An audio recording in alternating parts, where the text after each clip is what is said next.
पाठ चौथा, शल्य चिकित्सा की जरूरत। वेसिलियस, तुम्हें कीड़ों से खेलने में गंदगी महसूस नहीं होती? इन्हें चाकू से काटकर इस तरह क्यों रखा है? बूढ़े पिता झुंझुलाकर पूछते और बालक वेसिलियस कुछ भी उत्तर ना देता। पिता फिर बड़बड़ाने लगते। मेरे खानदान में ऐसा शौक कभी किसी को नहीं हुआ। लोग सुनेंगे तो क्या कहेंगे? वेसिलियस सब कुछ सुनता और चुप रहता। उसने बड़ी बड़ी बोतलों में अनेक कीड़े, छोटे जीव जंतु आदि बंद कर रखे थे। जब भी मौका मिलता वह उनकी चीर फाड़ करता और देखता कि वे कैसे बने हैं। वेसिलियस को इस तरह खेलता देखकर सभी को हैरानी होती। कारण ये था कि उसके पिता सम्राट चार्ल्स पंचम के यहाँ दवाइयां बेचा करते थे। उसके पूर्वज भी दवाइयां ही बेचते थे, इसलिए दवाइयां बेचना और इलाज करना उनका खानदानी पेशा था। वेसिलियस को इस पेशे में रुचि नहीं थी। वह तो जैसे इस काम का विरोध करना चाहता था। उसे इन देशी दवाइयों द्वारा इलाज करना बिल्कुल पसंद न था। वेसिलियस ने स्कूली शिक्षा लूर्वे विश्वविद्यालय में प्राप्त की। इसके बाद वह पेरिस विश्वविद्यालय में भर्ती हुआ। इस विश्वविद्यालय के मेडिकल स्कूल में वेसिलियस ने अपनी प्रतिभा और तेज बुद्धि का अच्छा परिचय दिया। उसके प्रोफेसर उससे इतने खुश थे कि उसे इटली के पेडुआ विश्वविद्यालय में पढ़ने के लिए भेज दिया। वहां वेसिलियस ने ऊंची शिक्षा प्राप्त की। जैसे ही पढ़ाई खत्म हुई, उसे वहां सर्जरी और शरीर विज्ञान एनाटॉमी के प्रोफेसर के रूप में नियुक्त कर लिया गया। आंद्रेयास वेसिलियस ने अपने विद्यार्थी जीवन में ही उस समय की चिकित्सा प्रणाली की कमियों तथा दोषों को समझ लिया था। वे तभी से उन्हें सुधारने की बात सोचने लगे थे। प्रोफेसर बनते ही उन्होंने पुराने तरीकों की आलोचना करते हुए उन बुराइयों को स्पष्ट किया। कई तरीकों के बारे में उन्होंने नए सुझाव भी दिए। वास्तव में वेसिलियस की यह पुस्तक उस समय के इलाज के तरीकों के सामने एक क्रांति को जन्म देने वाली सिद्ध हुई। इसका फल यह हुआ कि पुराने तरीकों से काम करने वाले चिकित्सकों ने आंद्रे वेसिलियस का जमकर विरोध किया। उन्हें नौकरी से निकाल दिया गया और सताया गया। लेकिन वेसिलियस इस सब से जरा भी ना घबराए। वे जैसे पहले से ही इस विरोध का सामना करने के लिए तैयार थे। इसलिए वे चुपचाप इटली छोड़कर स्पेन चले आए और चार्ल्स पंचम के यहाँ नौकर हो गए। उन दिनों आदमी के शरीर के इलाज में, विशेषकर फोड़ा फुंसी के संबंध में विशेष उन्नति नहीं हुई थी। प्राय सभी धर्म आदमी के शरीर पर चाकू चलाना पाप समझते थे। आज भी कट्टर विचारधारा वाले कई धर्म यही मानते हैं। इसलिए आदमी के शरीर की बनावट और चीरा फाड़ी द्वारा उसका इलाज करने के तरीकों के बारे में लोगों को बहुत कम जानकारी थी। जो कुछ वो जानते भी थे, उसका आधार वैज्ञानिक गैलेन की वह पुस्तक थी जिसे उसने बंदर के शरीर की चीरा फाड़ी करने के बाद लिखा था।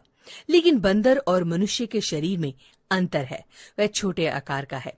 मनुष्य का शरीर उससे 3 गुना अधिक है। अतः गैलेन की कई बातें ऐसी थी जिन्हें मनुष्य पर ठीक ठाक लागू नहीं किया जा सकता था। वेसिलियस ने जब इस कमी का पूरी तरह अध्ययन किया तो उसकी बचपन की वह रुचि जाग उठी कि कैसे वह कीड़ों, चूहों, मेंढकों आदि को चीरकर उनका अध्ययन किया करता था। वेसिलियस ने अपने बचपन की उन्हीं स्मृतियों के आधार पर मनुष्य के शरीर का अध्ययन करने का निश्चय किया। लेकिन जिंदा आदमी के साथ इस तरह का अध्ययन संभव न था। इसलिए उसने मृत शरीर को चीरकर यह काम पूरा करने का निश्चय किया। वेसिलियस के पास बहुत से विद्यार्थी चिकित्सा विज्ञान का अध्ययन करने आते थे। उसने उन विद्यार्थियों के सामने ही अपनी खोज आरंभ की। जब वेसिलियस ने मृत शरीर को लेकर उनके एक एक अंग को चीरकर अध्ययन करना शुरू किया तो छात्रों की संख्या बढ़ने लगी। वेसिलियस ने हर अंग की बनावट और उसकी कार्य प्रणाली का अध्ययन शुरू किया, उनके चित्र बनाए और उनका विवरण लिखा। वेसिलियस का ख्याल था कि उसके छात्र मृत शरीर से डर जाएंगे या उन्हें चीरना गंदा काम समझेंगे, इसलिए हो सकता है वे उसके पास ना आए। किंतु चिकित्सा विज्ञान के छात्रों के लिए यह काम न केवल रोचक और गंभीर सिद्ध हुआ, बल्कि उन्होंने यह भी अनुभव किया कि मनुष्य के शरीर का सही इलाज तभी हो सकता है जब उसके अंदर की बनावट और कार्य करने की विधि की जानकारी हो जाए। ऐसा होने पर ही उसका इलाज हो सकता है। वास्तव में मनुष्य बीमार तभी पड़ता है जब उसके शरीर के अंदर कोई रोग या चोट हो। इसलिए चिकित्सा विज्ञान के छात्रों ने वेसिलियस के इस अनुसंधान अध्ययन में उसका पूरा साथ दिया। वेसिलियस ने अपने अध्ययन अनुसंधान के फलस्वरूप जो निर्णय लिए और निष्कर्ष निकाले, उन्हें एक पुस्तक के रूप में प्रकाशित कराया।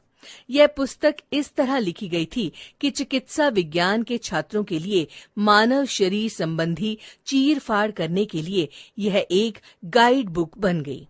इस काम में उनके चित्रकार मित्र वॉन कॉल्कार का विशेष योगदान था। वह भी वेसिलियस के साथ काम करता था।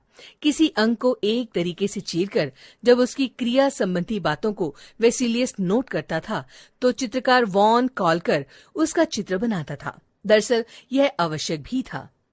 वेसिलियस ने अपने चित्रकार मित्र के साथ मानव शरीर के बनावट के बारे में जब अध्ययन पूरा कर लिया, तो अपने सिद्धांतों एवं खोजों के आधार पर जो पुस्तक तैयार की, उसका नाम रखा फैब्रिका।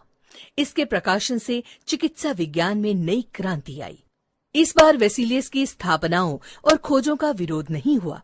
कारण यह था कि वेसिलियस ने पूरे अनुसंधान के बाद अपनी बातें लिखी थी और उसके प्रमाण स्वरूप चित्रकार मित्र वॉन काल्कर के बनाए चित्र प्रस्तुत किए थे। दरअसल वेसिलियस का यह काम इसलिए भी सराहा गया कि वह पहला व्यक्ति था जिसने सारे धार्मिक विरोधों के बावजूद बिना डरे और बिना किसी घृणा के मृत शरीरों की चीर-फाड़ की थी। उसके परिणामों पर लोगों ने प्रयोग किए और उन्हें सही पाया। आज भी शरीर रचना के अध्ययन में वेसिलियस के सिद्धांत अपना विशेष महत्व रखते हैं। वास्तव में शल्य चिकित्सा सर्जरी को आधुनिक रूप देने वाले ये पहले वैज्ञानिक थे। कौन जानता था कि बचपन में नन्हे हाथों से कीड़े मकोड़ों को चीरने वाला वह बालक एक दिन मानव शरीर को फाड़कर ऐसी क्रांति लाएगा कि उससे मनुष्य जाति को होने वाले शारीरिक कष्टों का इलाज करने में मदद